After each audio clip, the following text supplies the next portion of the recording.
रखिए मोबाइल अपन साथ में, रखिए मोबाइल अपन साथ में।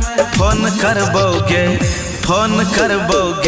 12 बजे रात में, फोन करबोगे 12 बजे रात में।